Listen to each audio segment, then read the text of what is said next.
இன்னைக்கு அமீன் குக்ஸில் நல்லா டேஸ்டியான ராகி பர்பன் பிஸ்கெட்ஸ் பண்ணுறது எப்படின்னு பார்க்கலாம். இந்த மாதிரி எக்ஸைட்டிங் ரெசிபீஸ்க்கு அமீன் குக்ஸை ஃபாலோ பண்ணிக்கோங்க. ஃபஸ்ட்டு ஒரு பவுலில் ராகி மாவு, cocoa powder, baking soda, salt, butter, condensed milk இதோட கொஞ்சம் தண்ணி சேர்த்து இதை நல்லா நம்ம கரைச்சி வச்சுக்கலாம். இப்போ இந்த கரைச்சி வச்ச பேட்டரை ஒரு பேனில் நம்ம ஷிஃப்ட் பண்ணிவிட்டு நல்லா சிம்மரில் வச்சு இதை மிக்ஸ் பண்ணிகிட்டே இருந்தீங்கன்னா இந்த பேட்டர் அப்படியே கெட்டியாகி நல்லா ஒரு டோ கன்சிஸ்டன்சிக்கு வரும். இப்போ இந்த மாதிரி டோ வந்ததுக்கப்புறம் இதை ஒரு பவுலில் ட்ரான்ஸ்ஃபர் பண்ணி நல்லா அதை நீட் பண்ணிக்கோங்க. இப்போ இந்த நீட் பண்ண டோ பட்டர் பேப்பர் நடுவில் வச்சு நல்லா தின்னாக ஸ்ப்ரெட் பண்ணிவிட்டு பிஸ்கெட் ஷேப்ஸில் கட் பண்ணிக்கலாம்.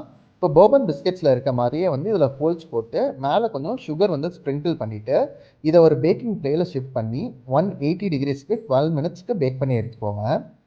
இப்போ இதில் க்ரீம் ஃபில்லிங் பண்ணுறதுக்கு ஒரு பவுலில் சாஃப்ட் பட்டர் கூட கோகோ பவுடர் சேர்த்து நல்லா பீட் பண்ணிவிட்டு இதோட கொஞ்சம் கொஞ்சமாக பவுடர் சுகர் சேர்த்து இதை நல்லா ஒரு பட்டர் க்ரீமாக ரெடி பண்ணிக்கலாம். இப்போ இந்த பட்டர் க்ரீம் ஒரு பைப்பிங் பேக்கில் ஷிஃப்ட் பண்ணிவிட்டு நம்ம பிஸ்கெட்ஸ் நடுவில் ஃபில் பண்ணால் செம எம்மியான ராகி பர்பன் ரெடி. இதோட ஃபுல் ரெசிபி டிஸ்கிரிப்ஷனில் கொடுத்துருக்கேன். இன்னும் ரெசிபியில் பார்க்கலாமா?